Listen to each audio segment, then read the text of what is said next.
నమస్తే అండి, నేను doctor Sharada, director LBR dental implant centre. మా క్లినిక్ హైదరాబాద్లో ఉంది. ఈరోజు ఇంకో ఇంప్లాంట్ కేసుతో మేము ముందుకు వచ్చాను. మనతో సుజాత గారు ఉన్నారండి. తను 50 years old. So actually first Sujatha అంటే వీళ్ళ ఫ్యామిలీలో తను థర్డ్ పర్సన్ అండి ఇంప్లాంట్ చేయించుకోవడం. ఫస్ట్ వాళ్ళ అక్క చేయించుకున్నారు, విజయలక్ష్మి గారు. తను 1.5 year అయిందండి చేయించుకొని.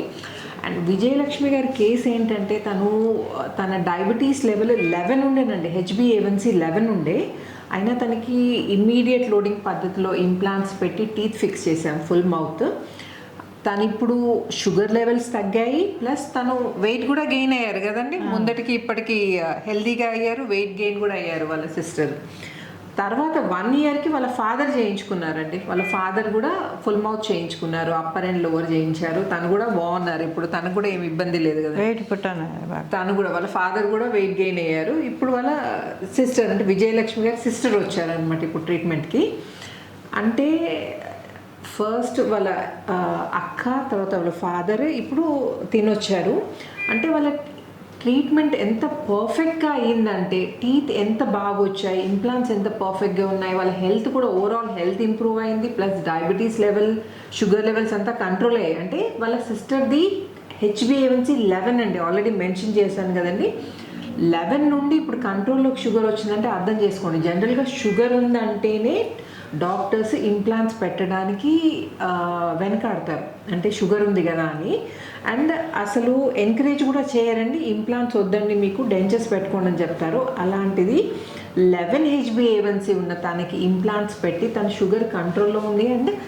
అండ్ చాలామంది ఏంటంటే షుగర్ ఉంటే ఇంప్లాంట్ సూట్ కావు, ఫెయిల్ అవుతాయని భయపడుతూ ఉంటారు. అలాంటిది ఏం లేదండి. ఇప్పుడు లివింగ్ ట్రూ ఎగ్జాంపుల్ మీకు చూపిస్తున్నాను. తనది యాక్చువల్లీ 1 year తర్వాత వీడియో కూడా మేము, అంటే ప్రీవియస్ వీడియో అంటే ఇంప్లాంట్ అప్పుడు వీడియో, తర్వాత వీడియో కూడా మేము పోస్ట్ చేయడం జరిగింది. దాని లింక్ నేను ఒకసారి షేర్ చేస్తాను, మీరు చూడండి. తర్వాత వాళ్ళ ఫాదర్ది కూడా వీడియో ఉంది. అండ్ ఇప్పుడు సుజాత గారు వచ్చారు. సుజాత గారిది ఫుల్ మౌత్ కేసు కాదండి, తనది అప్పర్ బాగుంది, అందుకని దాన్ని డిస్టర్బ్ చేయట్లేదు. కింద మాత్రం ఏంటంటే వెనక అస్సలు దవడపళ్ళు లేవు. తను ఎలా తీయించుకున్నారండి, ఏంటి ప్రాబ్లం వచ్చి తీయించుకున్నారా దవడపళ్ళు మీరు? ఊడిపోయినాయండి క్యాప్స్. అచ్చా, క్యాప్స్ ఉన్నాయి, ఊడిపోయాయి. ఫ్రంట్ టీత్ ఉన్నాయి కానీ ఫ్రంట్ టీత్ కండిషన్ బాగాలేదండి. వాటిపైన కూడా తను బ్రిడ్జెస్ పెట్టించుకున్నారు, వాటి కండిషన్ బాగాలేదు. సో ఇప్పుడు ఈరోజు ఏంటంటే ఫ్రంట్ టీత్ కూడా తీసేసి కింద ఆల్ ఆన్ 6 పద్ధతిలో, మేము ఎప్పుడు ఆల్ ఆన్ 6 ప్రిఫర్ చేస్తామండి. ఆల్ ఆన్ 4 పెడితే ఏమవుతుందంటే ఓన్లీ ఫ్రంట్ భాగంలోనే ఇంప్లాంట్స్ పెట్టడం జరుగుతుంది. దవడ పళ్ళకి ఇంప్లాంట్ సపోర్ట్ ఉండదు. ఏ పళ్ళ పైన అయితే మనం నమిలినప్పుడు బాగా ఫోర్స్ పడుతుందో, ఏ పళ్ళు అయితే బాగా మన గ్రైండింగ్ ఫోర్సెస్ బేర్ చేయాల్సి వస్తుంది, మనం నమిలినప్పుడు ఎంత ఫోర్సెస్ పడతాయో మీరు అరౌండ్ 50 to 60 kgs వెయిట్ పడుతుంది పళ్ళ మీద.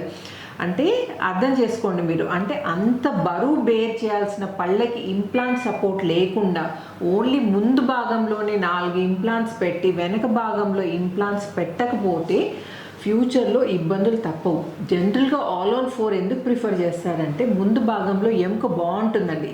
కింద దవడ గురించి మాట్లాడితే మాత్రం కింద అస్సలు ఏ నర్వ్స్ కానీ ఏమి ఉండవండి, కింద దానిలో ఈజీగా పెట్టచ్చు. వెనక భాగంలో ఏమవుతుందంటే ఈ ఎముక అరిగిపోవడం వల్ల ఈ నర్వ్, అంటే ఇప్పుడు జనరల్గా ఇలా ఎముక ఉండి ఇలా పంటి నరం ఉందనుకోండి, ఈ పైన భాగంలో మనం ఇంప్లాంట్ పెట్టచ్చు. కానీ ఈ ఎముక అరిగిపోవడం వల్ల ఏమవుతుందంటే ఈ పంటి నరం అనేది పై భాగంకి దగ్గరకు వస్తుంది అనమాట. సో ఈ నరం పైన ఇంప్లాంట్ పెట్టడానికి పాసిబిలిటీ ఉండదు. సో అలాంటి కండిషన్లో ఏం చేస్తారంటే వెనక భాగంలో ఇంప్లాంట్ పెట్టకుండా ఓన్లీ ముందు భాగంలోనే ఇంప్లాంట్ పెడతారనమాట. సో అలా పెట్టినప్పుడు ఏమవుతుందంటే చెప్పాను కదండి, ఆల్ ఆన్ 4 పద్ధతిలో పెడితే ప్రాబ్లం అవుతుందని. సో వెనక భాగంలో ఇంప్లాంట్ పెట్టడం కష్టం కాబట్టి ఓన్లీ ఆల్ ఆన్ 4 ప్రిఫర్ చేస్తారు. మీకు ఏం కాదండి ఆల్ ఆన్ 4 చేయించుకోండి అంటారు. ఫ్యూచర్లో ఇబ్బంది వస్తే ఇంకా డాక్టర్ గారి దగ్గర కూడా ఆన్సర్ ఉండదు అనమాట. మేము ఇలాంటి కండిషన్లో, అంటే ఈ నర్వ్ పైన మనం ఇంప్లాంట్ పెట్టని పాసిబిలిటీ లేనప్పుడు ఏంటంటే నర్వ్ బైపాస్ టెక్నిక్, అంటే ఈ నర్వ్ని బైపాస్ చేసి ఇంప్లాంట్స్ పెడతాం కాబట్టి ఎప్పటికీ మేము ఆల్ ఆన్ 6 చెప్తాము, ఆల్ ఆన్ 6 ప్రోత్సహిస్తాం అన్నమాట. ఆల్ ఆన్ 4 ఎప్పుడు ప్రిఫర్ చేయం. సో ఈరోజు సుజాత గారికి ఏంటంటే ఆల్ ఆన్ 6 పద్ధతిలోనే కింద 6 ఇంప్లాంట్స్ పెట్టబోతున్నాము. చెప్పండి సుజాత గారు, మీరు ఏమి ఇబ్బంది ఫేస్ చేస్తున్నారండి? అంటే ఇప్పుడు దవడపళ్ళతో మీకు దవడపళ్ళు లేవు కాబట్టి నమ్మడానికి చాలా ఇబ్బంది ఫేస్ చేస్తున్నారు, అంతేనా కదా? సో మీ ఫాదర్ మీ సిస్టర్ చేయించుకున్నారు కాబట్టి కొంచెం ధైర్యం వచ్చి ఉంటుంది మీకు. వాళ్ళని చూసి వచ్చాను. వాళ్ళని చూసి వాళ్ళు బాగున్నారు కాబట్టి వచ్చాను. మీరు చేయించుకుంటున్నారు. సో ఈరోజు సుజాత గారికి ఇంప్లాంట్స్ చేయబోతున్నామండి. ఇమీడియట్ లోడింగ్ పద్ధతిలో, డిలేడ్ లోడింగ్ చేయాల్సిన అవసరం లేదు. ఎందుకంటే మనం కింద హార్డ్ బోన్ని, కార్టికల్ బోన్ని ఎంగేజ్ చేస్తాం కాబట్టి ఇమీడియట్ లోడింగ్ పద్ధతిలో ఇంప్లాంట్స్ పెట్టబోతున్నాం. అండ్ 1 వీక్ తర్వాత సుజాత గారికి టీత్ ఫిక్స్ చేసినాక ఎలా ఉంటుందో చూపిస్తాను. యాక్చువల్లీ ఇప్పుడైతే నోట్లో ఎలా ఉందో కండిషన్ నేను మీకు చూపిస్తాను. నిన్నమ్మా ఇది సుజాత గారి ప్రజెంట్ కండిషన్ అండి. ఇప్పుడు మీరు లోపల చూస్తే ఇక్కడంతా ముక్కలు ఉన్నాయి చూడండి, రూట్ పీసెస్ ఉండిపోయాయి. ఇక్కడైతే పళ్ళు లేవు, ఓన్లీ ఫ్రంట్ భాగం మాత్రం ఉన్నాయి. అండ్ ఇట్ సైడ్ కూడా వెనకది కూడా బాగా డ్యామేజ్ అయిపోయిందండి, అది సేవ్ చేసే కండిషన్లో లేదు. సో ఈ డ్యామేజ్ అయిన టీత్ ఇవి అన్నీ తీసేసి మనం ఆల్ ఆన్ 6 పద్ధతిలో ఇంప్లాంట్స్ పెట్టబోతున్నాం. పళ్ళు కొరకండి అమ్మా, ఓపెన్ చేయండి అమ్మా, క్లోజ్ చేయండి. కదిలిపోతున్నాయి. ఏమైందమ్మా? ఈ రెండు కదిలిపోతున్నాయి. కింద పళ్ళు, ఫ్రంట్ టీత్ కూడా నమలటానికి రావట్లేదు. బాగా మెత్తటి ఫుడ్డే తప్ప గట్టి కొంచెం ఇటు బేస్ తోటిన. ఇంకోటి ఏమవుతుందమ్మా, దవడ పళ్ళు లేక చాలా మంది ముందు పళ్ళతో కొరకడం మొదలు పెడతారు. అది అసలు మంచిది కాదు. ఎందుకంటే ముందు పళ్ళకి ఒకటే వేరు ఉంటుంది, దవడ పళ్ళకి 3 వేర్లు ఉంటాయి. ముందు పళ్ళకి ఏంటంటే ఒక్కొక్క వేరు ఉంటుంది. ఈ ముందు పళ్ళతో కొరికేసరికి ఏమవుతుందంటే ఇవి ఎక్కువ తొందరగా డ్యామేజ్ అవుతాయి. అర్థమవుతుందండి. సో ఎప్పుడైనా దవడపళ్ళు కనుక ఊడిపోయి దాంట్లో ఏమైనా ప్రాబ్లం ఉంటే ఇమ్మీడియట్గా దానికి ట్రీట్మెంట్ చేయించుకోవడం కానీ, లేకపోతే వాటిని తీయించుకుంటే మాత్రం రీప్లేస్ చేయించుకోవడం బెటర్. మీకు ఎన్నేళ్ళు అయిందమ్మా ఆ పళ్ళు, దవడపళ్ళు పోయి? గుర్తులేదండి, లాస్ట్ ఇయర్ అనుకుంటా ఒక పక్క పోయి. 1 year ఇటు పోయింది, జామ పండు తినేటప్పటికి పోయింది. తర్వాత దీని బ్యాలెన్స్ కొన్ని రోజుల క్రితం ఇవి కూడా పోయి. అది ఇంకో ప్రాబ్లం కూడా. ఒక్క సైడ్ పోయినా కానీ ఒకటే సైడ్ తిన్నాం అనుకోండి, జనరల్గా ఏంటంటే బైలేటరల్ చూయింగ్ అంటారనమాట. బైలేటరల్ చూయింగ్ అంటే 2 సైడ్స్ నమిలి తినాలన్నమాట. ఒక సైడ్ పోయినా కానీ ఒకటే సైడ్ నమిలి తిన్నాం అనుకోండి, అటు సైడ్ కూడా పోతాయి అనమాట. సో ఒక్క పన్ను పోయినా కానీ అసలు నెగ్లెక్ట్ చేయకుండా ఇమ్మీడియట్గా రీప్లేస్ చేయించుకుంటే దాన్ని మన వేరే టీత్ అనేవి సేఫ్గా ఉంటాయి. వెల్కమ్ బ్యాక్ అండి. 50-year-old సుజాత గారి బిఫోర్ కండిషన్ గుర్తుంది కదండి. యాక్చువల్లీ తనకి టీత్ ఫిక్స్ చేసి ఎన్ని రోజులు అవుతుందమ్మా? 6th surgery. టీత్ ఫిక్స్ చేసి 3-4 days అవుతుంది కదండి. సాటర్డే చేశారు. సాటర్డే 4 days అవుతుందండి. సో ఈరోజు చెకప్కి వచ్చారు.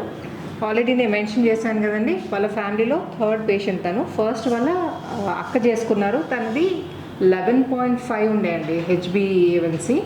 ఇప్పుడు తను ప్రాపర్గా టీత్ పెట్టించుకొని షుగర్ కూడా కంట్రోల్లో ఉంది. తర్వాత వాళ్ళ ఫాదర్ చేయించుకున్నారు. ఇప్పుడు తను ఇంట్లో చిన్న అమ్మాయి సుజాత గారు చేయించుకున్నారు. యాక్చువల్లీ తనకు పైన టీత్ బాగున్నాయండి, పైన టీత్ డిస్టర్బ్ చేయలేదు. కింద మాత్రమే మనము అన్నీ తీసేసి, అంటే డ్యామేజ్ అయిన టీత్ తీసేసి 6 ఇంప్లాంట్స్ పెట్టి ఆల్ ఆన్ 6 పద్ధతిలో 6 ఇంప్లాంట్స్ పెట్టి కింద టీత్ ఇమ్మీడియట్ లోడింగ్ పద్ధతిలో రీప్లేస్ చేయడం జరిగింది. సో 4 days అవుతుంది కదమ్మా, మీరు ప్రాపర్గా తినగలుగుతున్నారా? ఏమైనా ఇబ్బంది ఉందా అండి? ఏం లేదు. సో ఇంప్లాంట్స్ చేయించుకున్నారు కదా, అంటే మీరు కూడా భయపడుతూనే వచ్చారు. ఫ్యామిలీలో చేయించుకున్నా కానీ మీరు కూడా వరి అవుతూనే వచ్చారు కదా. మీ ఎక్స్పీరియన్స్ ఎలా ఉందండి? పర్సనల్గా భయం కొంచెం, వాళ్ళ ధైర్యం చెప్పి తీసుకొచ్చినా ఏమీ పెయిన్ గీన్ ఏం లేదు, అంతా ఓకే. సో ఇంప్లాంట్ ట్రీట్మెంట్ జరిగేటప్పుడు కూడా ఏమి సర్జరీలో భయపడ్డా, బాగా పెయిన్ ఉంటుంది అని, కానీ ఏమీ తెలియలేదు. ఓకే. సో మీరు సాటిస్ఫై అయ్యారు? ట్రీట్మెంట్ ఉంది. సో అంటే ఇంప్లాంట్ ట్రీట్మెంట్ చేయించుకుందాం అనుకుని చెప్పండి. మామూలుగా తినగలుగుతున్నాం. ఓకే. అంటే జనరల్గా ఇంప్లాంట్ ట్రీట్మెంట్ చేయించుకుందామని భయపడుతూ పోస్ట్పోన్ చేసే వాళ్ళకి మీరు ఏమి సజెషన్ ఇవ్వదలుచుకున్నారు? నేను కూడా అట్లానే ఒక 1 month పోస్ట్పోన్ చేశాను, భయపడి రేపు అని ఎస్కేప్ అవుతా. కానీ ఏమీ భయం ఏం లేదు, పెయిన్ లేదు, బాగుంటుంది. పిక్నిక్ వచ్చినట్టు ఉంది, సర్జరీకి వచ్చినట్టు లేదు. చాలా షివరింగ్ వచ్చి అసలు అయితే హార్ట్ బీట్ పెరిగిపోయింది సర్జరీ జరిగేటప్పుడు, కానీ ఏం తెలియలేదు. ఓకే. ఇంజెక్షన్ చేసినప్పుడు కానీ ఏమీ అసలు అంత కూడా పెయిన్ లేదు. ట్రీట్మెంట్ బాగా ఇప్పుడు పర్ఫెక్ట్గా ఉంది. థ్యాంక్ యూ అండి, thank you so much. So చూసారు కదండి సుజాత గారి ఒపీనియన్. మీకు కూడా ఇలాంటి ఏమన్నా ప్రాబ్లం ఉంటే మీరు నిస్సంకోచంగా వచ్చి ట్రీట్మెంట్ సర్జరీకి భయపడాల్సిన పని అస్సలు లేదు. ట్రీట్మెంట్లో ఇది ఏమి జగ్గాల్సిన పని. ఓకే. సో మీకు కూడా ఇలాంటి ఏమైనా ఇబ్బంది ఉంటే మా ఫాదర్కి అయితే డాక్టర్ గారు గాడ్, జస్ట్ లైక్ గాడ్ అంటే ఆయన అదే అంటారు, దేవుడిలాగా. ఆయనకు బాగా బిలీఫ్. సో మీకు కూడా ఏమైనా ప్రాబ్లం ఉంటే నన్ను కామెంట్ సెక్షన్లో అడగండి, అంటే డౌట్స్ ఏమైనా క్లియర్ చేసుకోవాలంటే కామెంట్ సెక్షన్లో అడగండి, నేను వీలైన తొందరగా I try to get back to you. And చూసారు కదా సుజాత గారు అసలు భయపడదని, అంతే కదండి మీరు చెప్పే. ట్రీట్మెంట్కి సర్జరీకి భయపడాల్సిన పని లేదు, ట్రీట్మెంట్ అసలు ఏ మాత్రం వదిలేదు అందులో మీకు ఏ మాత్రం ఇబ్బంది పర్ఫెక్ట్గా ఉంటుంది ట్రీట్మెంట్. సో నిస్సంకోచంగా మీరు కూడా ఇలాంటి ప్రాబ్లమ్స్ ఉంటే డిలే చేయకుండా ఇమీడియట్గా ట్రీట్మెంట్ చేయించుకుంటే ఇంకా ఫర్దర్గా ప్రాబ్లం చిన్న స్టేజ్లోనే అరికట్టాలండి, దాన్ని అలాగే నెగ్లెక్ట్ చేస్తే ఏంటంటే ఇంకా సివియర్ అయిపోతుంది. సో ఈ వీడియో కనుక నచ్చినట్టయితే ప్లీజ్ లైక్, షేర్, సబ్స్క్రైబ్ చేయకపోతే మాత్రం తప్పకుండా సబ్స్క్రైబ్ చేయండి. Thanks for watching. Namaste and thank you so much Sujatha garu. మీరు నమస్తే. Thank you.